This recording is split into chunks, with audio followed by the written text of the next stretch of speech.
కొంచెం చెప్పండి సార్, కొంచెం ఎలా క్వశ్చన్లు అడగాలి, గెస్ట్ తో ఎలా మాట్లాడాలి. మర్చిపోయారా బీపీ టాబ్లెట్ ఇంటి నుంచి వచ్చే కట్ట? నాకేం బీపీ లేదు. ఫస్ట్ నాకు అన్నం పెట్టింది ఎన్టీవీ. ఇది అసలు మైలురాయి. ఈ రోజు మీరు ఇక్కడ కూర్చొని మీ అనుభవాలన్నీ మాతో పంచుకుంటున్నారు. కలర్ లాంటి సినిమాలో ఒకే ఒక డైలాగ్ నా కెరియర్ని చేంజ్ చేసింది. ఆయన వెళ్తుంటే మళ్ళీ నిలబడ్డా, నడుచుకుంటూ వచ్చేసాడు నా దగ్గరికి, భుజం మీద ఇలా చెయ్యేసి బట్టి, ప్లీజ్ సార్ ఏమనుకోకండి, నాకు చాలా హార్డ్గా ఉంది, మీరు ఆర్టిస్ట్ నేను ఆర్టిస్ట్ అన్నాడు. నాకు సౌండ్ లేదు. మొత్తం సీన్ అంతా ఆవిడ చదువుకుంది. హెవీ డైలాగ్స్ నాకే ఉన్నాయి. కొంచెం ఎమోషనల్గా నా కూతురు చనిపోయింది, అది చనిపోయింది ఏంటంటే కాదు అది ఇది అంటున్నారు పోలీస్ వాళ్ళు. నేను ప్రెస్ దగ్గరికి అన్ని చోట్లకి వెళ్ళినా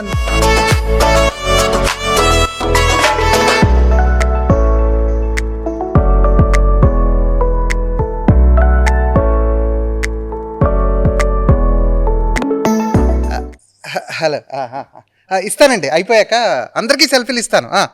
బౌన్సర్స్ కొంచెం వెనక్కి వెళ్ళమనండి అయ్యా. బాగున్నాను, మీరు బాగున్నారు కదా? ఆత్మలతో కూడా మాట్లాడే ఉందా మీకు స్పెషల్ క్వాలిటీ? ఆత్మలు కదమ్మా, ఫ్యాన్స్ అమ్మా. ఎక్కడన్నా అండి, నాకైతే కనిపించట్లేదు. 2+4 కళ్ళు వేసుకున్నా కనిపించట్లేదు. ఆయన సెలబ్రిటీ ఎవరో వస్తున్నారు, మీరు కూర్చున్నారు ఏంటండి వచ్చి పుసుకున్నా? సెలబ్రిటీ కదమ్మా, గెస్ట్. ఈవేళ నేనే గెస్ట్. మీరా? ఫొటోస్ చూడమ్మా. మోస్ట్ వాంటెడ్ లాగా ఫొటోస్ ఏమిటండి? వాంటెడ్ లో పెడతారే ఏదైనా వాంటెడ్ లో. అయినా మీసాలు ఏమిటంటే ఒకటి చిన్న ఒకటి పెద్ద, ఇది ఓకే ఈవెన్ గా ఉంది. చూడండి, మీరే చూడండి. అలా కదమ్మా, ఈవేళ గెస్ట్ కింద పిలిచారు, ఇంటర్వ్యూ అన్నారు. ఇప్పుడు ఏంటి నీకు నా మీసాల గురించి ఏంటి క్వశ్చన్స్ అడగాలి? ఏమైనా క్వశ్చన్స్? మీరు ఏం చేశారు, ఎందుకు వచ్చారు? అసలు అలా కదమ్మా, అసలు నేను ఎవరో నీకు తెలుసా? నీకు ఒక మనిషి, ఒక సెలబ్రిటీ బదులు వచ్చి మీరు గెస్ట్ గా కూర్చున్నారు, ఇంటర్వ్యూ చేయమంటారు. ఫోన్ మాట్లాడుతున్నారా ఎవరితో? హలో ఏమిటండి? అలా కాదమ్మా, ఇప్పుడు నన్ను గెస్ట్ కింద పిలిచారు, ఇంటర్వ్యూ చేస్తారని చెప్పారు. నువ్వేంటో మీరెవరో అని అడుగుతావేంటమ్మా నువ్వు? మరి అలాగే అడగాల్సిన పరిస్థితి వస్తుంది. ఒక సినిమాలో లాయర్ గా వేశారు, ఇంకో సినిమాలో సెంట్రల్ హోమ్ మినిస్టర్ గా వేశారు. విచిత్రమైన పాత్రలతో ముందుకెళ్తున్నారు. నేను ఏదని గుర్తుపెట్టుకోను. అలా కదమ్మా, అసలు నువ్వు యూట్యూబ్ చూస్తావా? చూడండి సార్, నేను యూట్యూబ్ చూడవా? చేస్తా అంతే. చూడండి. ఏంటి సార్ ఇది? యూట్యూబ్ లో చేసిందంట, యూట్యూబ్ ఏమో చూడదట. చూడండి,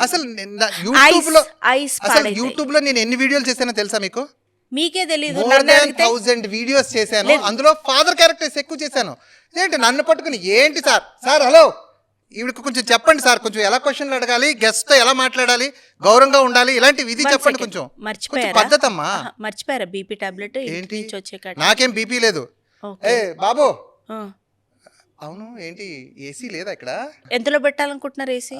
ఏసీ మినిమం 10 ఉంటే కానీ నేను అది అక్కడ బండారం మొత్తం బయటపడింది. మినిమం 16 అండి. 16 కన్నా తగ్గించి ఏసీలో పెడితే అడమాన్. ఇదేంటంటే ఈ అతి చల్ల ప్రదేశాలు, ఈ అతి చల్ల కొండ ప్రాంతాలు అక్కడికి వెళ్ళి ఉన్నట్టు ఉంటుందండి. సభ్య సమాజాల్లో 10, 5 పెట్టుకుని తిరగరు సార్ ఏసీ. అంటే దిగదు, అది దిగదు. 16 కన్నా తక్కువ అసలు దిగదు. ఇప్పుడు అలా పెడుతున్నారేమో. మేము ఏసీ మినిమం 10 ఉంటే గానీ కష్టం. ఇక పర్ఫార్మెన్స్ చాలు, మనం వచ్చేద్దాం.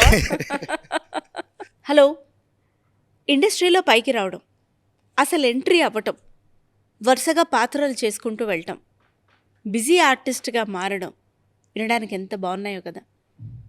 కానీ ఈ మైల్ స్టోన్స్ అన్నీ అచీవ్ చేస్తూ ముందుకు వెళ్ళాలంటే నిజంగానే అంత ఈజీ కాదు.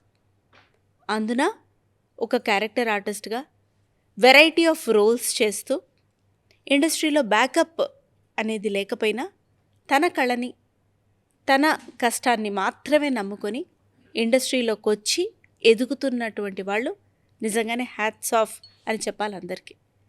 వారందరిలో ఒకరు సతీష్ సరిపల్లి గారు. ఈయన్ని పేరు కన్నా మన యూట్యూబ్ నాన్న అంటే చాలామందికి గుర్తుండిపోతారు. ఆయన మన పాపులర్ ఇన్ఫ్లుయెన్సర్స్ అందరి ఆల్మోస్ట్ ఆల్ అన్ని వెబ్ సిరీస్లో ఈయన నాన్న పాత్రలో మెరిపించారు. నాన్నతోటి ఒక ప్రత్యేకించి సిరీస్ రాసి అందులో ఈయన్ని హీరోగా పెట్టేశారు. అలా మన యూట్యూబ్ ఫాదర్ సతీష్ సరిపల్లి గారికి ఒక చిన్న ఇంట్రడక్షన్ మేము చేసుకున్న తర్వాత ఇక్కడ యాక్టింగ్ వెల్కమ్ చెప్తున్నాను. వెల్కమ్ అన్నయ్య, వెల్కమ్ టు ది షో. వేరే వేరే వాళ్ళతో అయితే ఇంత చనువుగా నేను అసలు మొదలు పెట్టడానికి ఆలోచించను కూడా. కానీ మీరు కాబట్టి నాన్న ఎనీ సెటైర్ అయినా ఏమాత్రం బాధపడకుండా, ఏమాత్రం అసలు అట్లాంటిది తీసుకో వేయి, ఒకటే వేస్తావు నువ్వు, 2 వేయి అని అడిగి మరీ సెటైర్లు వేయించుకుంటూ. తల్లి, so thank you so much for gracing the space today. It's my pleasure అమ్మా. థ్యాంక్స్ అన్నయ్య. సో యంగ్ ఫాదర్ మీరు రావడమే చాలా బోల్డ్ మూవ్ అనే ఇది రావటం నేను ఇప్పుడు నా ఏజ్ ఎంత ఉంటుంది అనుకుంటున్నావు? 40. అది కూడా మీరు హెయిర్ కలర్ వేసుకోలేదు కాబట్టి. I'm 48 years old. నేను ఫాదర్ క్యారెక్టర్స్ ఎప్పటి నుంచి స్టార్ట్ చేశానో తెలుసా?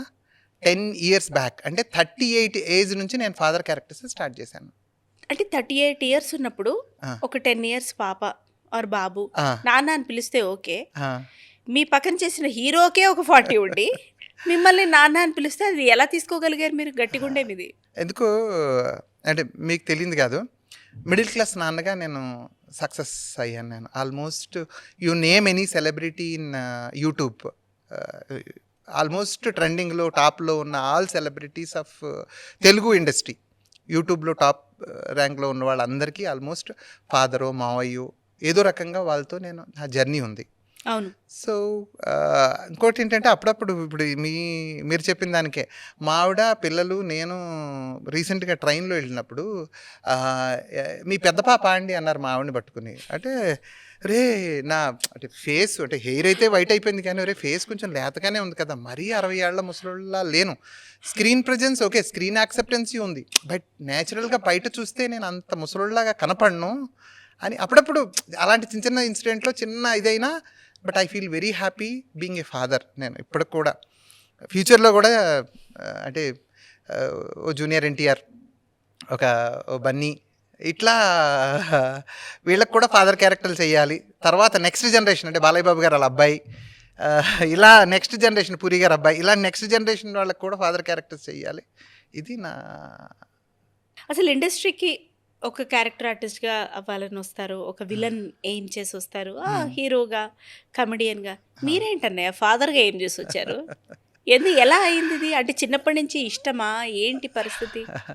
యాక్టింగ్ అంటే చిన్నప్పటి నుంచి స్కూల్ డేస్ నుంచి కాలేజ్ డేస్ నుంచి హైపర్గా ఉండేవాడిని. ఏదైనా రైటింగ్ అలాంటి సంబంధించిన దాంట్లో అయితే కాదు, ఏదైనా డిబేట్ కాంపిటీషన్ పెట్టారనుకో, లేదు డైలీ నేను స్కూల్లో ప్లెడ్జ్ నేనే చెప్పేవాడిని. స్టేజ్ ఫియర్ లేదు, ఎవరితో నలుగురితో గట్టిగా మాట్లాడాలి అంటే ఎదుటి వాళ్ళని ప్లెజర్గా మాట్లాడాలి అనే ఈ వర్షన్ బాగా ఇంట్రెస్ట్. దాంతో ఏంటంటే నేను కాలేజ్ డేస్లో వాటిల్లో నేను కొన్ని స్ట్రీట్ ప్లేస్ ఎక్కువ చేశాను. ఎన్ఎస్ఎస్ స్కౌట్ ఇందులో ఉండేవాడిని. స్ట్రీట్ ప్లేస్ ఎక్కువ చేసాం. ఆ స్ట్రీట్ ప్లేస్ ఏంటంటే ఇప్పుడులాగా ఏమి అంటే ఇప్పుడు మన ఆల్మోస్ట్ లైక్ థియేటర్ యాక్టింగ్ లాగే అనమాట.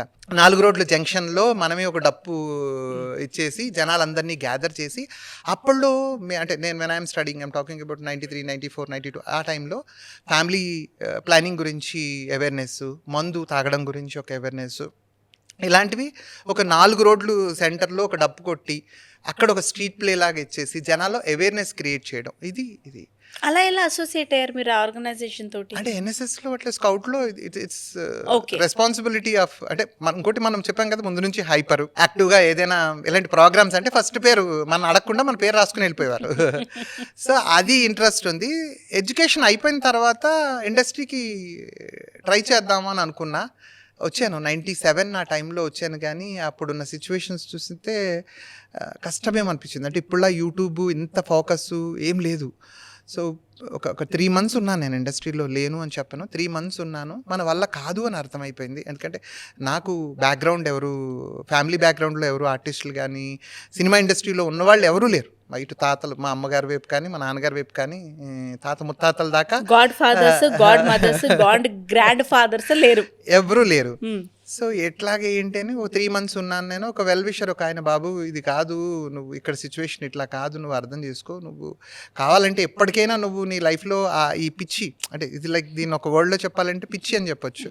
అందరూ ప్యాషన్ అది ఇది అంటారు కానీ ఈ పిచ్చి నువ్వు ఎప్పుడైనా తీర్చుకోవచ్చు. బట్ లైఫ్లో చూడు, నువ్వు ఇబ్బంది పడి మీ తల్లిదండ్రులను ఇబ్బంది పడి పెట్టి నువ్వు బాధపడే పరిస్థితి రాకూడదు. సో నువ్వు లైఫ్లో నీ అచీవ్మెంట్ నువ్వు వెళ్ళి అప్పుడు కావాలంటే ఇదని. సో ఆ రకంగా నేను వైజాగ్లో ఉండను, నాది ప్రాపర్ విశాఖపట్నంలో ఉంటున్నప్పుడు బిజినెస్ చేసేవాడిని, coffee tea vending machine business చేసేవాడిని. కాఫీ టీ వెండింగ్ మెషిన్ అంటే ఇప్పుడు ఈ ప్లేసే ఉంది ఇక్కడ coffee tea vending machine setup చేయటం అంటే లైక్ నాది B2B business house to business అనమాట.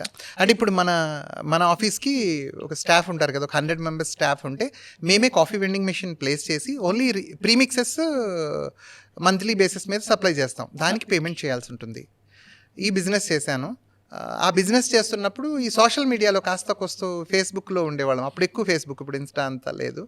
సో ఒక ఆయన ఎవరో డైరెక్టర్ ఏదో సినిమా అది చేస్తున్నాడంటే మాదేదో మా బ్యానర్ అది ఏమైనా బ్యాక్గ్రౌండ్లో పెడతారా అని ఆయన అప్రోచ్ అయితే ఆయన ఏదో స్టోరీ చెప్పి సినిమా చూపించి ఆయన ఏం చేశాడంటే ఈ సినిమాలో మీరు పోలీస్ క్యారెక్టర్ చేస్తే బాగుంటుంది అని లోపల నిద్రపోతున్న ఆర్టిస్ట్ని ఇలా తట్టి లేపాడు. ఎక్కడ నిద్రపోతుంది మధ్యలో అలా ఎవరైనా అంటే బేసిక్గా అదే. అక్కడ నుంచి షార్ట్ ఫిలిమ్స్ విశాఖపట్నంలో ఉన్నప్పుడు ఈ బంచిక్ బబ్లు, సిరి హనుమంతు, శ్రీహాన్, షణ్ముఖ్, మేమంతా వైవా టీం అక్కడ నుంచి అవును వాళ్ళందరికీ మీరు ఆస్థాన తండ్రి, పెదనాన్న, ఆస్థాన మామయ్య అందరికీ. అవును. సో అక్కడ నుంచి చిన్న వీడియోస్ నా బిజినెస్ చేసుకుంటూ మధ్యలో రోజు అంకుల్ షూట్ ఉంది వేళ ఫాదర్ క్యారెక్టర్ లేకపోతే ఏదో అంకుల్ క్యారెక్టర్ అని చెప్పడం, వెళ్ళామా షూట్ చేసుకున్నామా వచ్చేసామా. అవి ప్రీమియర్స్ వేసుకుని దానికి ఒక ఎక్సైట్ అయ్యి భలే చేశారు సతీష్ గారు. అప్పుడు నిజంగా చెప్పాలంటే సార్ నా సతీష్ సరిపల్లికి యాక్టింగ్ అంత రాదు, బట్ అంటే కష్టం ఎట్లాంటిదంటే 0 బడ్జెట్ షార్ట్ ఫిలిమ్స్ చేసేవాళ్ళమే. అప్పుడు ఏంటి మనం చేసే సతీష్ గారు సూపర్గా చేశారు, హీరోయిన్ సూపర్గా చేసింది, హీరో సూపర్గా చేశారు, ఎవరో గెస్ట్ని పిలవడం. కొన్ని యూట్యూబ్ ఛానల్స్ హైదరాబాద్లో మేము దాన్ని అప్లోడ్ చేయించడానికి ఎమ్మెల్యేలు మినిస్టర్ల రికమెండేషన్. అప్పట్లో ఏంటి, అప్పుడు యూట్యూబ్ రెవెన్యూ చాలా ఎక్కువ, అంటే హైయెస్ట్ పేయింగ్ అమౌంట్, ఇప్పుడులాగా డౌన్ అయిపోలేదు. అప్పట్లో చాలా ఇది ఇంకోటి జెన్యూన్ వ్యూస్ ఉండేవి ఎక్కువ. సో ఒక వీడియో చేయాలంటే మాకు ఈ స్టాండ్ ఉంది, మీది అంత స్టాండ్లో లేదు అంటే మేము ఎమ్మెల్యే చేతో ఎంపీ చేతో రికమెండ్ చేయించి అప్లోడ్ చేయించేవాళ్ళం, దాన్ని ప్రమోషన్ చేయించుకునేవాళ్ళమే. అలాగే సోషల్ మీడియాలో మా ఇది అలా అలా అలా అలా బిజినెస్లో సమ్ లాస్ అయింది. నాన్నగారు ఎక్స్పైర్ అయిపోయారు. ఇక ఏం చేయాలో అర్థం కాలేని పరిస్థితుల్లో ఐ షిఫ్టెడ్ టు హైదరాబాద్. ఒక 1 year వేరే అంటే నా బిజినెస్ని వేరే వాళ్ళకి హ్యాండ్ ఓవర్ చేశాను. ఆ బిజినెస్ని చేస్తూ ప్యారలల్గా కృష్ణానగర్లోనే ఉంటూ అంటే అది ఏదో అంటారు కదా లోపల ఉన్న ఇది పోదని, ఈ వాసనకి ఇంకా కరెక్ట్గా చెప్పాలంటే ఫస్ట్ నాకు అన్నం పెట్టింది ఎన్టీవీ. ఇది అసలు మైలురాయి. ఈ రోజు మీరు ఇక్కడ కూర్చొని మీ అనుభవాలన్నీ మాతో పంచుకుంటున్నారు. ఎన్టీవీలో అపరాధి అనే ప్రోగ్రామ్ ఉంటుంది. ఆ ప్రోగ్రామ్కి నాకు తెలియదు, అది ఒక క్రైమ్ బేస్డ్ ప్రోగ్రామ్ అనమాట. రియల్గా జరిగిన ఒక క్రైమ్ ఇదిని వాయిస్ ఓవర్తో ఏమంటారు దాన్ని రీక్రియేట్ చేస్తారు. ఇది కల్పిత పాత్రలతో అని చెప్పి ఒక క్యాప్షన్ వేసి చేసేవారు. అందులో ఎక్కువ పోలీసే. ఆల్మోస్ట్ లైక్ వారంలో 3 రోజులు 4 రోజులు నేను షూట్ చేసేవాడిని. భలే అనిపించేది. ఆల్మోస్ట్ ఒక 1 year చేశాను. తర్వాత అలాగా సీరియల్స్ చేశాను. ఇటు యూట్యూబ్ అంటే నేను ముందు నుంచి వైజాగ్ నుంచి వచ్చిన ఏదైతే యూట్యూబ్ ఉందో ఆ యూట్యూబ్లో చాలామంది అంకుల్ బడ్జెట్ ఏం లేదు మాకు, అలాగే బాబు ఫ్రీగా అంటే ఇక్కడ పాజ్ చేస్తాను నేను. బిజినెస్లో లాస్ వచ్చిందన్నారు, చూస్తే అప్పటికే మ్యారేజ్ అయింది, 2 పిల్లలు. మరి వాళ్ళని సపోర్ట్ చేస్తూ అంకుల్ బడ్జెట్ ఏం లేదంటే అలా ఫ్రీగా చేస్తూ మీ ఫైనాన్సెస్, అంటే ఇది పర్సనల్ క్వశ్చనే కావచ్చు కానీ ఇప్పుడున్న నటీనటులకి అది హెల్ప్ అవుతుందని అడుగుతున్నాను. ఎవరైతే ట్రై చేస్తున్నారో స్ట్రగుల్ అవుతున్నారు, ఎలా మీరు మీ ఫైనాన్సెస్ని మేనేజ్ చేశారు? చెప్పాను కదమ్మా, ఫస్ట్ 1 year నేను నా బిజినెస్ని ఇక్కడ ఎక్స్పాండ్ చేస్తూ, అంటే నేను వేరే వాళ్ళకి అమ్మేశాను కదా, ఆయన బిజినెస్లో నేను ఎంప్లాయీగా రూము మంత్లీ శాలరీ ఇచ్చేవారు అతను. ఆ 1 year బట్ ఆ శాలరీతో వాటితో కూడా ఇదైంది. సో ఇంకోటి ఏంటంటే మీరు చెప్పినట్టుగా సిచ్యువేషన్ చెప్పాను కదా, బిజినెస్లో లాస్ అయిపోయింది, నాన్న ఎక్స్పైర్ అయిపోయారు. లక్కీగా ఓన్ హౌసు, నాకు వైఫ్ పేరు రూపాదేవి, 2 పాపలు. సో నేను ఇండస్ట్రీకి ఇలా రావడం, చాలామంది ఫ్రెండ్స్ దగ్గర నుంచి చుట్టాల దగ్గర నుంచి అందరూ ఇష్టం వచ్చినట్టుగా ఈ వయసులో నీకు ఏంటి, అసలు మన ఇంట్లో ఎవడైనా ఉన్నాడు ఆర్టిస్టు, సక్సెస్ రేట్ చాలా తక్కువ, ఎందుకు ఈ వయసులో రిస్క్ ఏంటి, అవసరం ఏంటి నీకు, చక్కగా ఏదైనా ఉద్యోగం చేసుకుంటే బాగుంటుంది కదా అన్నవాళ్ళు చాలా ఎక్కువ మంది ఉన్నారు. నిజంగా చెప్పాలంటే ఫస్ట్ చెప్పాను కదా 1 year పర్వాలేదు. 1 year కూడా అంటే బేసిక్ పేమెంట్ పిల్లల చదువులు చాలా స్ట్రగుల్ అయ్యాను. అంటే కొందరు మీరు చెప్పినట్టే యూట్యూబర్స్ కొందరు ఇచ్చి కొందరు ఇవ్వలేక మీరు నో చెప్పలేక. మొదట్లో చెప్పాను కదమ్మా, మొదట్లో ఫ్రీగా చేయండి అని అడిగారు అప్లికేషన్. అంటే లైక్ అంటే ఇప్పుడు వాళ్ళకి ఒక డెమో లాంటిదమ్మా. అంటే నేను యాజ్ అన్ యాక్టర్ నాకేంటి అనిపించింది అంటే యూట్యూబ్ ఈజ్ ఏ డెమో. నేనేంటి అనేది నేను ఒక సినిమా వాళ్ళకి నాకు సినిమా అవకాశం రావాలి అంటే YouTube is a platform where I demonstrate నా యాక్టింగ్, నా స్కిల్స్ ఏంటి అనేది చూపించడానికి YouTube is a correct platform అని నేను 100% స్ట్రాంగ్గా హార్ట్ఫుల్గా నమ్మాను. దానికి సపోర్టు యూత్ అమ్మ. నేను హైయెస్ట్ వీడియోస్ చేసినైతే తమడ. నా ఫస్ట్ పెద్ద వెబ్ సిరీస్ పెళ్లిగోల అని ఒక వెబ్ సిరీస్ చేశాను. అది నాకు బంచిక్ పబ్లు. ఈవేళ నేను 3 పూట్ల తింటున్నాను, నా పిల్లల్ని చదివించుకుంటున్నాను, మధురానగర్ లాంటి ఏరియాలో ఒక డబుల్ బెడ్రూమ్ ఫ్లాట్లో ఉంటున్నాను అంటే కారణం యూత్ అండ్ ఎస్పెషల్లీ బంచిక్ పబ్లు. ఏ యాక్టింగ్ స్కూల్కి లేకపోతే ప్రత్యేకించి ట్రైనింగ్ తీసుకోలేదు, కానీ ఎన్ఎస్ఎస్లో మీరు చేసినటువంటి ప్లేస్ చాలా హెల్ప్ అయ్యాయి అని నేను అంటే మీరు ఏకీభవిస్తారా? అది కాక ఏమైందంటే ఇక్కడ నేను ఒకసారి అంటే ఇండస్ట్రీకి స్టార్టింగ్ వచ్చిన కొత్తలో నేనే రాజు నేనే మంత్రి మూవీ ఆడిషన్కి వెళ్ళాను. తేజ గారు ఆడిషన్స్ చేస్తున్నారు అంటే తేజ గారు ఏమో ఆడిషన్స్ కండక్ట్ చేయరు, ఎవరో కండక్ట్ చేస్తారు అనుకున్నా. నా ఫ్రెండ్ ప్రెజర్ చేసి కంపల్సరీగా వెళ్ళాలి అని చెప్తే వెళ్ళాను. వెళ్తే డైరెక్ట్గా కట్ చేస్తే ఆపోజిట్లో తేజ గారు, కెమెరాలు లేవు, ఏమీ లేవు. ఒక డైలాగ్ చెప్పండి అన్నారు. అదే డైలాగు అన్ని రకాల వేరియేషన్స్ అనమాట, ఒక 6 రకాల వేరియేషన్స్. గుర్తుందా? గుర్తులేదమ్మా. ఫేమస్ డైలాగేనా అది? కాదు, మన ఓన్ డైలాగ్ ఏదైనా చెప్పుకోండి అని చెప్పారు. Not movie dialogues. ఎందుకంటే ఆడిషన్స్లో ఎప్పుడు చాలా మందికి తెలియక ఏదో సినిమా డైలాగ్స్ అవి చెప్తారు. ఎప్పుడైనా ఆడిషన్లో ఏదైనా నార్మల్ డైలాగ్ చెప్పాలి. ఆల్రెడీ మనం చేసిందైనా చెప్పాలి తప్ప ఓన్ డైలాగ్సే చెప్పాలి. అంటే వాళ్ళు స్క్రిప్ట్ ఇస్తే, ఇప్పుడు ప్రజెంట్ సిచ్యువేషన్ ఇప్పుడు ఎవరైనా ఆడిషన్ చేస్తే స్క్రిప్ట్ ఇచ్చి సతీష్ గారు ఇదిగో ఈ వెంకటేశ్వరరావు గారు క్యారెక్టర్ అండి, ఎస్ఐ అండి, లేదా అప్పారావు గారు క్యారెక్టర్ అండి, లేదా రాజు గారు, వాళ్ళు ఏదో స్పెసిఫిక్ క్యారెక్టర్ చెప్తారు. ఆ క్యారెక్టర్ని మనం ఆడిషన్ ఇచ్చినప్పుడు వాళ్ళు ఇంజెక్ట్ చేస్తారు బిఫోర్గా కూడా. ఈవెన్ ఆడిషన్ టైం అప్పుడు కూడా సార్ ఈ క్యారెక్టర్ బిహేవియర్ ఇది కామెడీగా కావాలి మాకు, లేదు సీరియస్గా కావాలి, ఎమోషనల్గా కావాలి అని ఇప్పుడు చెప్తున్నారు. అప్పుడు ఏంటంటే ఒకే డైలాగ్ని 6 వేరియేషన్స్లో నేను తేజ గారికి ఆడిషన్ చేశాను. ఆయన చూసి ఆల్బమ్, అప్పుడు ఇప్పుడు లేదు కానీ ఆల్బమ్ పట్టుకుని తిరిగేవాడిని అనమాట. నేను చేసిన పాత అవన్నీ చూసి చాలా చేసినట్టున్నారంటే సార్ చిన్న సినిమా పెద్ద సినిమా ఉంటుంది. నేను ఇవాళ కూడా ఎక్కడైనా ఫంక్షన్స్లో వాటిలో మాట్లాడుతుంటా. చిన్న బడ్జెట్ సినిమా పెద్ద బడ్జెట్ సినిమా, అది నాకు తేజ గారు చెప్పిన మాట.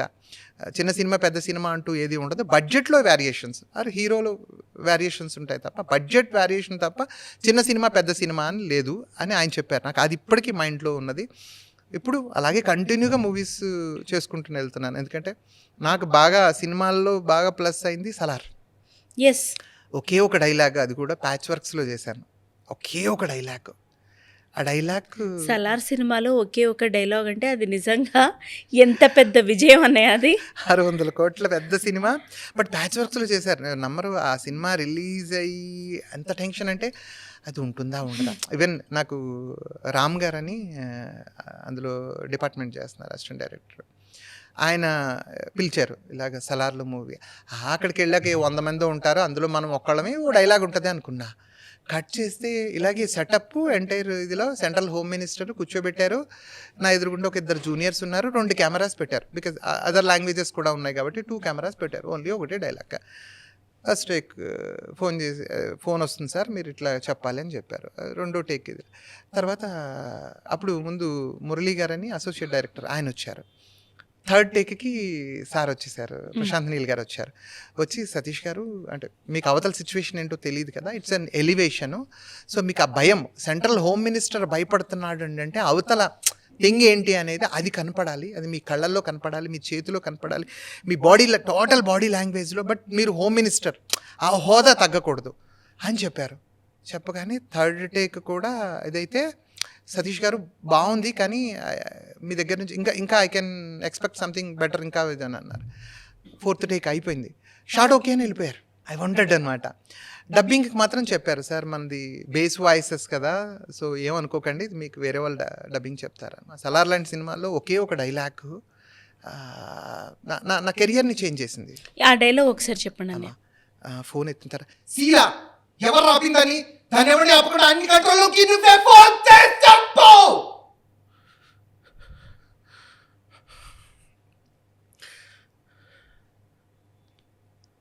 ఆ సీల్ ఎలివేషన్ నాకు చెప్పాను కదా, నాకు తెలీదు. నీల్ సార్ వచ్చి ఆయన sir this is the situation అని చెప్పగానే మరి ఇలాంటి పాత్రకి అంటే చిన్న పెద్దని కాదు, బట్ దట్ హోదా, ఆ ఎలివేషన్, ఆ ఫోన్ చేసి చెప్పు, ఆ ఇదికి మిమ్మల్ని సెలెక్ట్ చేశారంటే ఎంతో వర్త్ చూసి ఉండాలి బిఫోర్ కూడాను. దట్ ఈస్ రియలీ గ్రేట్ అనే అమేజింగ్ అనే చెప్పాలి ఈ జర్నీ. ఇప్పుడు ప్రస్తుతం మీరు చేస్తున్నటువంటి ప్రాజెక్ట్స్? ప్రస్తుతం ఎక్కువ చిన్న ప్రాజెక్ట్సే. రిలీజ్కి పెద్ద మూవీ అయితే విశ్వంబర ఒకటి ఉంది. Megastar. Yes, I feel very August is mega month. Megastar గారి అంటే గాడ్ ఫాదర్ చేశాను. అందులో డైలాగ్ ఉంటుంది, అది వాళ్ళ ఫాదర్ క్యారెక్టర్లో తో పాస్ట్లో ఉంటుంది. ఆయన యంగ్గా ఉన్నప్పుడు ఫ్లాష్ బ్యాక్ సీన్లో చూపిస్తారు. అది కూడా వాయిస్ నాది కాదు, అది నేను డబ్బింగ్ చెప్పాను, బట్ బేస్ వాయిస్ కావాలి కొంచెం ఆయన డామినేటింగ్ చేసేలాగా అని. అప్పటికి సిచ్యువేషన్ ఇంకా అలాగే ఉంది. ఇప్పుడు మీరు నమ్మరు, ఈవేళ ఒక్క డైలాగ్ కూడా మొన్న ఎప్పుడు కార్తికేయ గారి మూవీలో 4 డైలాగ్స్ నా నెంబర్ లేదట, ఎవరో మేనేజర్స్ అసోసియేషన్లో యూనియన్లో మీరు ఫోటో పెడితే 10 మంది పంపించారని కో డైరెక్టర్ గారు అప్రిషియేట్ చేశారు. వెళ్ళి డబ్బింగ్ చెప్పొచ్చా. ఒకప్పుడు ఈ వాయిస్ని యాక్సెప్ట్ చేయలే. ఈవెన్ అంటే నాకు కూడా డబ్బింగ్ అంత ప్రాపర్గా చేయడం, వాయిస్లో మాడ్యులేషన్స్ చేంజ్ చేసుకోవడం, హస్కీ ఆ ఎమోషన్స్ని క్యారీ చేయడం, అంటే యాక్టింగ్ బాగా చేసేవాళ్ళం కానీ అది రాదు. బట్ విత్ దిస్ ప్రాక్టీస్ 2016 ఈవేళ today we are standing and 2025. So different projects అవి చేయడం వలన మాడ్యులేషన్లో టక్కని డబ్బింగ్ కూడా ఇలా చిటికెల్లో టక్ టక్ టక్ టక్ టక్ అని ఆ ఎమోషన్స్. అంటే మీకు యాక్టింగ్కి ఆపోజిట్ ఆర్టిస్ట్ ఉంటాడు, కొడుకు చనిపోయాడు లేదా ఏదో బాధ, ఎమోషన్, ఒక నవ్వు, సిచ్యువేషన్ అక్కడ ఉంటుంది. డబ్బింగ్కి వచ్చేసరికి ఆ సిచ్యువేషన్స్ ఏమీ ఉండవు. So you have to feel అక్కడ సిచ్యువేషన్ని ఆ క్యారెక్టర్లో మళ్ళీ తిరిగి పరకాయ ప్రవేశం చేసి దానిలో. ఇంకోటి ఏంటంటే డబ్బింగ్ అప్పుడు షూట్ టైం అప్పుడు ఏమవుతాయంటే కొన్ని సడన్గా నార్మల్ లాంగ్వేజ్ చెప్పేస్తాం. అక్కడికి వెళ్ళాక సతీష్ గారు కొంచెం మనం ఇది నెల్లూరు స్లాంగ్ చెప్పాలండి, ఇది మొత్తం బ్యాక్ డ్రాప్, ఆ వేళ ఏదో కుదరలేదు, మీరు చెప్పారు కదా డైలాగ్స్ అని. అప్పుడు మళ్ళీ నెల్లూరు స్లాంగ్లో మనం ఆ డైలాగ్స్ని కొంచెం మార్పులు చేర్పులు చేసుకుంటూ చెప్తే అది దానికి ఇంకా ప్రాణం అనమాట. నేను చాలామందిని చూశాను, వెన్నెల కిషోర్ గారు, బ్రహ్మానందం గారు, ఇలాంటి వాళ్ళు యాక్టింగ్ని డబ్బింగ్లో నెక్స్ట్ లెవెల్కి తీసుకెళ్తారట. అవును, బికాస్ వాయిస్ ఇస్ అదే కదా ప్రాణం మనిషికి. That is a final output. దాని తర్వాత అది ఫైనల్ జడ్జ్మెంట్ కదా. అంతే. సో అలాగా నేను అందుకనే 1-2 సార్లు ఇంకో టేక్ అడిగినా, అటు షూట్లో కానీ డబ్బింగ్లో కానీ. ఇది ఏంటంటే బాగా చేస్తే సతీష్ గారు బాగా చేశారని అంటారు కానీ డైరెక్టర్ బాగా చేయించారు అని అనరు. What ever I am, not because of Satish Saripalli, it is just because of the young debut directors. నా సక్సెస్ని వాళ్ళకే డెడికేట్ చేస్తాను, వాళ్ళు లేకపోతే నేను లేను. ఇందాక చెప్పాను కదా, నేనే రాజు నేనే మంత్రి ఆడిషన్ అప్పుడు నేను కలిసిన వ్యక్తి రాజా రాంబాబు గారు. ఆయన మా గురుగారు, he's a theatre artist from Andhra university, gold medalist ఆయన. సో ఆయన దగ్గర ఓనమాలు దిద్దించాడు ఆయన నా చేత. ఎట్లా అంటే లైక్ బేసిక్స్ అండి, అంటే ఆ కాన్షియస్నెస్. ఇంకోటి ఏంటి అవుతుందంటే మీకు ఈ ఏజ్లో మనకు నచ్చిన పని చేస్తున్నాం, ఇది ఎవరికి షేర్ చేసుకోగలం? మీకు అర్థమైందా? ఇంట్లో భార్యకి ఈవేళ సెట్లో ఇలా అయింది, చాలాసేపు నిలబడ్డాను, కాళ్ళు నొప్పులు ఎట్టాయి అని చెప్తే, నీకు ఇష్టమైన పని చేస్తున్నావు కదా, ఏముంది, అట్లా ఉండొచ్చు. ఫ్రెండ్స్కి అప్పటిదాకా చెప్పాను కదా, అందరూ ఏంటి ఈ ఏజ్లో నువ్వు అని ఎవరికి చెప్పుకోగలను? యాక్టింగ్ బేసిక్స్తో తర్వాత ఏదైనా గురువుగారు ఈవేళ ఇలా జరిగిందండి అంటే ఏం పర్వాలేదు. ఇంకొకటి పెద్ద ఆర్టిస్టుల దగ్గరికి వెళ్ళేసరికి సాయి కుమార్ గారితో ఒక డైలాగ్ చెప్పాలి ఒక సినిమా. సాయి కుమార్ గారితో డైలాగ్ అంటే గుర్తొచ్చింది. సాయి కుమార్ గారు as a person, Sai Kumar గారితో మీ జర్నీ కూడా చెప్పండి అన్న. ఫస్ట్ అయితే ఆ డైలాగ్ చెప్పండి. టోటల్ సీన్ ఒక 3 pages సీన్ ఉంటుంది.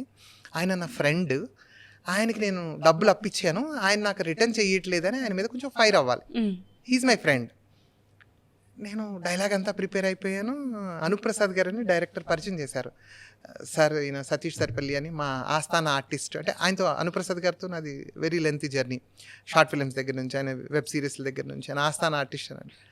సో డైలాగ్స్ అంతా రెడీ అని సాయి కుమార్ గారు దగ్గర బైక్ వేసుకుని వస్తాను, సాయి కుమార్ గారిని చూశాను, డైలాగ్ రావట్లేదు. ఏమైంది అని అక్కడ మానిటర్ నుంచి ఇలా ఇచ్చేసారు, ఇలా 2 కళ్ళు ఇలా ఊపాను, నా వల్ల అదే రావట్లేదు డైలాగ్ అనేది అని ఆయనకు అర్థమైపోయింది. దగ్గరికి వచ్చి సార్ భయపడుతున్నారు అన్నారు. భుజం మీద చేసి తమ్ముడు అని పక్కకి పిలిచి, తమ్ముడు ఏంటి నేనేమైనా పెద్ద పుల్లినా అన్నారు. సార్ నేను చిన్నప్పటి నుంచి చూసిన చట్టం, న్యాయం, ధర్మం 3 పుల్లు అయితే కనిపించిన 4 సింహమేరా పోలీస్ అని మిమ్మల్ని అలా చూశాను సార్ నేను. సో అందుకని అది కొంచెం అంటే లేదు తమ్ముడు, నేను భుజం మీద చేసుకుని హార్డ్లీ 1 minute 1.5 minute పక్కకి తీసుకెళ్ళి చేసి, అంటే ఒక ఆర్టిస్ట్, అంత పెద్ద ఆర్టిస్ట్కి అవసరం లేదు, ఎవడయ్యా ఎక్కడి నుంచి తీసుకొచ్చారా ఈ ఆర్టిస్ట్నే, డైలాగులు చెప్పేస్తారన్నారు, ఎవడు చెప్పట్లేదు అని మాట అనొచ్చు. బట్ అలా కాదు, భుజం మీద చేసి పక్కకి తీసుకెళ్ళి నిజంగా బ్రదర్లీహుడ్, ఒక సొంత తమ్ముడు అలా భుజం మీద చేసి, తమ్ముడు ఏ కెమెరా లెన్స్ చూసి యాక్ట్ చేసే ఆర్టిస్టులు ఉన్నారు తమ్ముడు, నేనేం కాదు అన్నాడు. ఒక చిన్న ధైర్యం వచ్చింది.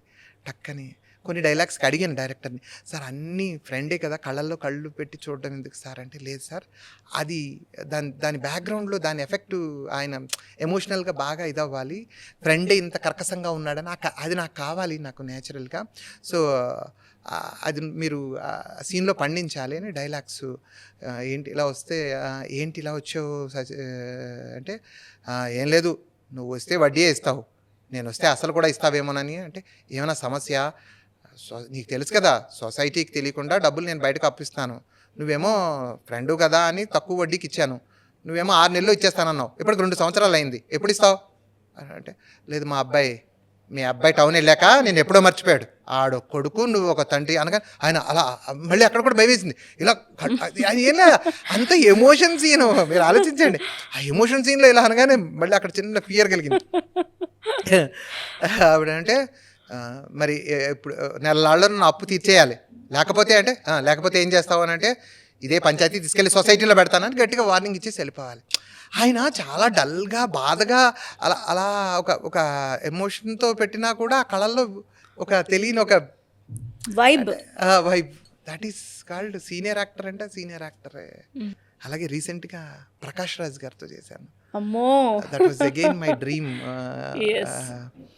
ప్రకాష్ రాజ్ గారితో ఇది వెబ్ సిరీస్, ఇంకా upcoming web series music back డ్రాప్లో వస్తుంది, గోల్డ్ బాక్స్ ఎంటర్టైన్మెంట్ వాళ్ళది. అందులో మధుబాల గారికి ఫాదర్ క్యారెక్టర్ చేశాను, చైల్డ్హుడ్లో మధుబాల గారికి ఫాదర్ క్యారెక్టర్.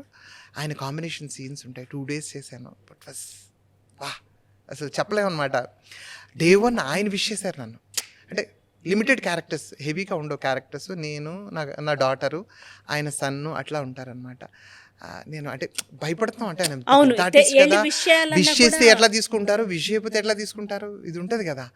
వెళ్ళాను, సార్ హాయ్ అండి, నా క్యారెక్టర్ పేరు పెట్టి పిలిచారు, సార్ గుడ్ ఈవినింగ్ సార్, బాగున్నారా అండి, బాగున్నా, అయిపోయింది. నెక్స్ట్ డే షూట్కి వచ్చాం కదా, ఆయనే పలకరించాడు. నిజంగా చాలా ఇది అనిపించింది, అంటే అంత పెద్ద ఆర్టిస్ట్ కదా, నార్మల్ మనం చిన్న ఆర్టిస్టులు కదా, పలకరించరు అనుకున్నా. బట్ ఇట్ వాస్ చాలా ఏమంటారు దాన్ని, ఎందుకంటే నాకు చాలా, అంటే నేను చేద్దాం అనుకున్నది ఫాదర్ వేషాలైనా నాకు బాగా ఇష్టమైంది కైకాల సత్యనారాయణ గారు ఆర్టిస్ట్, ఆహుతి ప్రసాద్ గారు అంటే అదొక ఇది, తర్వాత కోట శ్రీనివాసరావు గారు దేవుడు, తర్వాత రావు రమేష్ గారు, ప్రకాష్ రాజ్ గారు, ఈ 5 అంటే మళ్ళీ అగైన్ సతీష్ సరిపల్లి వీళ్ళలో ఎవరిలా అవడం కాదు, సతీష్ సరిపల్లికి ఒక యూనిక్ ఒక స్టైల్, అంటే మేబీ ఇప్పుడున్న వరకు ఒక మార్క్ ఉంది, బట్ ఇన్ ఫ్యూచర్లో నాకంటూ ఒకటి క్రియేట్ అవుతుంది, ఏదో ఒక డెబ్యూ డైరెక్టర్ నాకు బ్రేక్ ఇస్తాడు గ్యారంటీగా. నేను ఆర్ట్ఫుల్గా మీరు పెద్ద సినిమా నుంచి కాలు, చిన్న సినిమా నుంచి, అదే లో బడ్జెట్ సినిమా నుంచి కాలు వస్తే ఒక డెబ్యూ డైరెక్టర్ పిలిస్తే ఇక్కడికే పరిగెడతా. ఇక్కడ ఒక్కరోజు చేసినా కూడా అవుట్పుట్లో ఒక 3 సీన్లు తీస్తారు, 5 సీన్లు తీస్తారు. మొన్న రీసెంట్గా ఒక సినిమా ఈటీవీ విన్కి ఏదో ఒక సిరీస్ చేసాం, మార్నింగ్ 10కి స్టార్ట్ చేసి డాక్టర్ వేషం, ఈవినింగ్ 10 o'clock, నైట్ 10 o'clockకి 8 సీన్లు తీశాడు. నా ముందు ఆర్టిస్టులు మారుతున్నారు, వాళ్ళు మార్నింగ్ వచ్చిన వాళ్ళు మధ్యాహ్నం వెళ్ళిపోయారు, మధ్యాహ్నం వచ్చిన వాళ్ళు సాయంకాలం వెళ్ళిపోయారు, నైట్ 10 వరకు నా సీన్స్ అవుతానే ఉన్నాయి, 8 scenes. దట్ ఈస్, అంటే బడ్జెట్ తక్కువ, ఏమంటారు దాన్ని, నేను కొట్టాలి ఈ సినిమా అనే ఒక ఇది ఉంటుంది. సో వాళ్ళు దే నో మీ, అంటే నా బాడీ లాంగ్వేజ్ ఎలా ఉంటుంది, నేను ఎలా మాట్లాడతాను, నేను ఎలా బిహేవ్ చేస్తాను, అది చూసి వాళ్ళు నాకు ఆపర్చునిటీస్ ఇస్తారనే ఉద్దేశంతో గ్యారంటీగా బ్రేక్ వచ్చేది త్రూ ఏ డెబ్యూ డైరెక్టర్, వస్తుంది రిమార్కబుల్ బ్రేక్ వస్తుంది. ఇప్పుడు మీరు కూడా అలా ఆ జాబితాలో ఖచ్చితంగా మీ పేరు కూడా చేరుతుంది. అయితే ఈ ఆర్టిస్టుల నుంచి మనం నేర్చుకున్నది డౌన్ టు ఎర్త్గా ఎలా ఉండడం, కళ పట్ల, చేసే పని పట్ల ఎలా ఇష్టంగా ఉండటం, ఇదంతా కూడా నేర్చుకుంటాం. కానీ ఎంత పెద్ద ఆర్టిస్ట్ అయినా ఎదురుగుండా ఉంటే మీ పాత్ర, ఇప్పుడు ఫర్ ఎగ్జాంపుల్ మీరే చెప్పారు సాయి కుమార్ గారి ఫ్రెండ్గా, లేదు ఇంకొకరి ఫాదర్గా, ఇంకొక పెద్ద హీరోతో ఆపోజిట్ పోలీస్ ఆఫీసర్గా, అట్లా ఉన్నప్పుడు ఆర్టిస్ట్ వాళ్ళకున్న స్టార్డమ్, ఆ స్టేచర్ అంతా కాస్తసేపు మర్చిపోయి ఆ పాత్రలోనే ఇమిడిపోవడం అనేది మీకు ఎప్పటి నుంచి అలవాటైంది? తర్వాత చెప్పాను కదా, మా గురువు గారితో నేను ఇలా ఎదుటి వాళ్ళని అంటే ఎక్కువ ఆరాధనా భావంతో చూసేస్తే రాజేంద్ర ప్రసాద్ గారితో సేనాపతి వెబ్ సిరీస్లో షూట్ జరుగుతుంది. ఆయన నన్ను కాల్ చేస్తే సీన్ అనమాట. నేను ఒక లంచగొండి పిఎఫ్ ఆఫీసరు. ఆయన నాకు లంచం ఇస్తే నేను మీ పిఎఫ్ శాంక్షన్ చేస్తాననే వర్షంలో ఆయన ఆఫీస్కి వస్తూ ఉంటాడు. ఆయన రిపీటెడ్గా ఇబ్బంది పెడుతూ ఉంటాను. ఆయన వచ్చి నన్ను కాల్ చేసే ఆ సీన్లో నేను ఆవేళ కూడా కొంచెం సేమ్ అదే అనమాట. ఆయన నాకు ఏదో చెప్పారు. సో అది కొంచెం ఇబ్బంది అయింది అక్కడ. సో ఎట్లా అనిపించిందంటే ఆ తర్వాత మా గురుగారితో ఇదే డిస్కస్ చేస్తే ఒకటే చెప్పారు, నువ్వు ఎదుటి వాళ్ళని పెద్ద ఆర్టిస్టు అలా అనుకుని నువ్వు అది ఫీల్ అవుతున్నావు, నీ క్యారెక్టర్ను నువ్వు ఫీల్ అవ్వు, నువ్వు పనోడు బిహేవ్ లైకే పనోడు, నువ్వు అవతల ఆర్టిస్ట్ కాదు, అక్కడ నీ ఓనర్ ఉన్నాడు, అది ఫీల్ అవ్వు. ఆయన పెద్ద ఆర్టిస్టు రాజేంద్ర ప్రసాద్ గారు లేకపోతే ఇంకెవరో రావు రమేష్ గారు, ప్రకాష్, అలాగ నువ్వు అసలు ఎవరిని నువ్వు అలా ఫీల్ అవ్వద్దు, అలా ఫీల్ అయిన రోజు నువ్వు ఇబ్బంది పడుతూనే ఉంటావు అని చెప్పారు. అలాగే నేను మెథడ్ యాక్టింగ్ ఏం కాదు, కట్ చెప్పగానే ఆ ట్రాన్స్ నుంచి బయటకి రావడం నేర్చుకున్నాం త్రూ ప్రాక్టీస్. ఇంకా కొంత టైం మీకు ఈ ఇదిలోనే చెప్తాను నేను అంటే యూట్యూబ్కి ఎందుకు నేను అంత ఇది. రీసెంట్గా నేను సుహాసిని గారితో, ఎందుకంటే నాకు బాగా ఇష్టమైన యాక్టర్స్లో రమ్యకృష్ణ గారు, సుహాసిని గారు, శ్రీదేవి గారు, వీళ్ళు నా ఫేవరెట్ యాక్ట్రెసెస్. అంటే నా చిన్నప్పుడు నేను చైల్డ్హుడ్ అంటే చూసిన విజయశాంతి గారు. సో సుహాసిని గారితో చేస్తున్నప్పుడు ఒక ఎమోషనల్ సీను, నేను ఫస్ట్ టైం అంత పెద్ద యాక్ట్రెస్ అసలు అనుకుందామనే మాట, మేము షార్ట్ ఫిలిమ్స్లో చేసినప్పుడు మీరు కూడా చేశారు కదా, ఒక్కసారి అనుకుందామా అన్నయ్య అని మనం అనుకుంటుంటాం కదా, ఇలా అనుకుందామా అనుకోగానే అన్నయ్య మీరు అలా అంటే రావట్లేదు, అది ల్యాగ్ అవుతున్నట్టుంది కదా. అట్లాగా ఆవిడ మొత్తం సీన్ అంతా ఆవిడ చదువుకుంది. హెవీ డైలాగ్స్ నాకే ఉన్నాయి, కొంచెం ఎమోషనల్గా. నా కూతురు ఏదో చనిపోయింది, అది చనిపోయింది ఏంటంటే కాదు అది ఇది అంటున్నారు పోలీసు వాళ్ళు. నేను ప్రెస్ దగ్గరికి అన్ని చోట్లకి వెళ్ళినా హెల్ప్లెస్ అనమాట. ఏదో ఇక్కడికి వచ్చాను, ఇక్కడన్నా న్యాయం జరుగుతుందని ఆ తండ్రి తాలూకు ఆవేదన. అక్కడ నేను అనుకుందాం మేడం, ఆవిడ ఏమిటి సార్ అనుకుందామా సార్ అని డైరెక్ట్ గారు అన్నారు. మేడం రెడీ అన్నాను, నేను నా వైఫ్ క్యారెక్టరు అనుకున్నాం. ఒకసారి అయిపోయింది, ఇమీడియట్గా టేకు మాస్టర్ ఓకే అయిపోయింది. క్లోజులు నావి ఫస్ట్ తీశారు, అంటే లైట్ ఫేవర్ ఏదో ఉండడం వల్ల క్లోజులు నావి ఫస్ట్ తీశారు. తర్వాత మేడం క్లోజులు తీస్తున్నప్పుడు నా ఓటీఎస్లో కూడా సేమ్ ఎమోషన్, అదే బాధపడుతున్నాను, అదే ఇదవుతున్నాను. ఆవిడ కట్ అయిపోయిన తర్వాత ఏంటి అసలు మీరు అంటే, మేడం సారీ అండి, మేము అంటే షార్ట్ ఫిలిం బ్యాచ్, నేను ఇదే మాట అనేసా. ఎందుకంటే మాకు ఆపోజిట్ వాళ్ళు ఆ ఫీలింగ్ రావాలి అనుకుంటే ఏదో డైలాగులు చెప్పడం కాదు, మాకు ఆ ఎమోషన్ క్రియేట్ చేస్తే ఆపోజిట్ వాడికి ఆ ఎక్స్ప్రెషన్ వస్తుంది, అది వస్తుంది అని మేము అలాగా మేము అలా ట్రైన్ అయ్యాం. సో అట్లాగా అదండి. అంటే లేదు ఇట్స్ గుడ్, మీరు మేడం ఫోటో అని అడిగితే అంటే ఎక్కువ నేను తొందరగా ఫొటోస్ అంటే కొంచెం నో చెప్తే ఎక్కడ అని ఒక చిన్న feel. Madam it was great working with you అండి, మై ప్లెజర్ అది ఇది అంటే యా ప్లీజ్ మీ షూట్ అయిపోయిందా అన్నారు. అయిపోయింది మేడం. ఆ ఫోటో ఇన్స్టాగ్రామ్లో ఉంటుంది, నేను ఇలా చేతులు దండ కట్టుకుని ఉంటాను మేడం, మధ్యలో ఒక ఇంత చిన్న గ్యాప్ ఉంటుంది, ఎంత డీసెంట్ ఫోటో అంటే ఇట్ వాస్ అది ఏమంటారు దాన్ని, డ్రీమ్స్ కమ్స్ ట్రూ అని అంటారు కదా, అలాగా. తర్వాత విజయశాంతి గారితో recent movie Arjun son of Vyjayanthi మూవీలో సూపర్ కళ్యాణ్ రామ్ గారు, నేను అంటే దగ్గరగా 22 రోజులు చేశాను ఆ మూవీలో. చేస్తే ఆయన ఫస్ట్లో 1 or 2 days ఆయన విష్ చేస్తే ఎట్లా రియాక్ట్ అవుతారు, విష్ చేయకపోతే ఎట్లా రియాక్ట్ అవుతారని కొంచెం దూరంగానే ఉన్నాను. 2 days 3 days నేను ఇది చేయాల. 3rd day తర్వాత ఆయన అందరినీ గ్రీట్ చేస్తున్నారు. ఫైట్ సీన్స్ జరుగుతున్నాయి, స్టంట్ మాస్టర్ అసిస్టెంట్లని, నార్మల్ ఆర్టిస్టులని అందరినీ ఇచ్చేస్తారు. కొంచెం ఆ లోపల చిన్న భయాన్ని పక్కన పెట్టి సార్ అని విష్ చేశాను, మాట్లాడి. తర్వాత ఒక రోజు ఆయన క్యారీవ్యాన్ నుంచి బయటకి వెళ్తున్నారు. నేను మామూలుగా ఇంకా నాది ఎప్పుడు సింగిల్ లేదు, ఒక చిన్న చీటింగ్ షాట్ ఒకటి ఉంది, కూర్చున్నాను నేను. ఆయన అలా వెళ్తుంటే క్యారీవ్యాన్ నుంచి నేను సడన్గా ఎందుకో ఇటువైపు ఉన్నవాడిని అలా చూసి లేచి నిలబడ్డా, కూర్చుండిపోయాను. ఆయన వెళ్ళిపోయారు. మళ్ళీ క్యారీవ్యాన్ నుంచి రిటర్న్ వెళ్తున్నారు షాట్లోకి, మళ్ళీ ఎదురుగుండా అంత హీరో ఎందుకంటే హీరో సినిమా అంటే హీరో ఆయన చూసే వస్తారు కదా, క్యారెక్టర్ ఆర్టిస్ట్ని మనం చూసి, అంటే మనకు ఫ్యాన్ బేస్ ఉన్నా అసలు సినిమా జనాల్లోకి వెళ్ళేది because of the hero. So ఆయన వెళ్తుంటే మళ్ళీ నిలబడ్డా, నడుచుకుంటూ వచ్చేసాడు నా దగ్గరికి. వచ్చి మళ్ళీ నిలబడతాను నా భుజం మీద ఇలా చెయ్యేసి నిలబెట్టి, ప్లీజ్ సార్ ఏమనుకోకండి, నాకు చాలా హార్డ్గా ఉంది, మీరు ఆర్టిస్టు నేను ఆర్టిస్ట్ అన్నాడు. నాకు సౌండ్ లేదు. కళ్యాణ్ రామ్ గారు ఆయన ఎంత హీరో, నేను ఆర్టిస్ట్ మీరు ఆర్టిస్ట్ అంటే వావ్, అంటే డౌన్ టు ఎర్త్ అంటే ఇట్లా ఉంటుందా? అంటే దే బిలీవ్ వాళ్ళు ఏదో ఉండాలని కాదు, అది వాళ్ళ స్వభావం. అండ్ టైమింగ్ అండి, డిసిప్లైన్ మీరు నమ్మరు. ఫస్ట్ డే ఈ షూట్కి వెళ్ళినప్పుడు వాళ్ళు టైం చెప్పారు. మార్నింగ్ సార్ 7కి అండి విత్ మేకప్ అంటే 6:30కి ఉండాలి. మేము 6:30కి వెళ్ళేసరికి క్యారీవాన్ ఆన్లో ఉన్నాయి, కళ్యాణ్ రామ్ గారు ఉన్నారు. గ్రేట్. ఆయన షాట్ ఎప్పుడు పడిందో చెప్పమంటారా? మధ్యాహ్నం లంచ్ తర్వాత. మార్నింగ్ వచ్చి మళ్ళీ అది ఎన్టీఆర్ ఆర్ట్స్ కూడా కాదు, బయట ప్రొడక్షన్, అశోక్ ప్రొడక్షన్స్ అని వేరే కంపెనీ. అంటే ప్రొడ్యూసర్ కన్సర్న్ ఎట్లా ఉంటారు, ఆర్టిస్ట్ హీరో నాది సినిమా అనుకుంటే ఎట్లా ఉంటారు. అలాగే విజయశాంతి గారితో యాక్టింగ్ అసలు లేడీ టైగర్. ఎట్లా ఏమండి, నువ్వు అని ఎవరిని సంబోధించదు ఆవిడ, మీరు, సతీష్ గారు. ఆవిడకి ఏం అవసరం అండి, ఆవిడ ఏజు, ఆవిడ ఎక్స్పీరియన్స్, ఆవిడ ఇది ముందు మనం వీఆర్ నథింగ్. మీరు మేడం ఇవాళ మీతో ఫోటో దిగాలి అంటే, నేను డైలీ వెళ్ళగానే నావి ఒక ఊండు, అంటే ఆవిడ కాంబినేషన్ చేసినప్పుడు నాకు ఇక్కడ ఒక ఊండు ఉంటుంది, ఆ ఊండుతో ఉండేవాడిని. మేడం ఫోటో దిగుదాం, మా బావమరిది ఉన్నాడు తను తీసేస్తాడంటే, నో అంటే వాళ్ళు ఎంత పద్ధతి అలవాటు ఉన్న వాళ్ళు, అంటే వాళ్ళు వరల్డ్ సిస్టమ్కి అలవాటు పడిన వాళ్ళు కదా, వద్దండి అలాంటివి చేయొద్దు. రేపు మీరు రాగానే నా క్యారీవెన్ దగ్గరికి రండి, నువ్వు కూడా కాదు. సచ్ ఎ గ్రేట్ రమ్యకృష్ణ గారు, నాకు చాలా ఇష్టమైన యాక్టర్. రమ్యకృష్ణ గారితో అదే సినిమాలో నేను కలిసి చేసానా, రమ్యకృష్ణ గారితో అసలు ఆవిడతోటే ఉండే మీకు అసలు డ్రీమ్ హీరోయిన్స్ అందరితో ఆల్మోస్ట్ చేస్తాను. ఆవిడతో ఫోటో దిగడం కూడా మానేశాను ఆ రోజు. లాస్ట్ డే అందరికీ ఫొటోస్, గోవాలో షూట్ అయినప్పుడు ఫోటో ఇచ్చారు. ఇస్తే లేదు మేడం ఇప్పుడు ఫోటో తీసుకుంటే ఇమీడియట్గా తీసుకెళ్ళి ఇన్స్టాగ్రామ్ సోషల్ మీడియాలో పెట్టేస్తాను, అసలు వద్దండి ఆ రోజు సినిమా. కానీ అనివార్య కారణాల్లో ఆ సినిమా అంతా ఎడిటేబుల్ మీద కొంచెం డిఫరెంట్గా మారింది. నా సీన్స్ చాలా మటుకి ట్రిమ్ అయిపోయి, but it was great experience. అంటే ఆ భావాలు మాత్రం మీలో ఉండిపోయాయిగా, సో ట్రిమ్ అవ్వకుండా ఇంకా చాలా చాలా చాలా చాలా మీరు ముందుకెళ్ళాలి.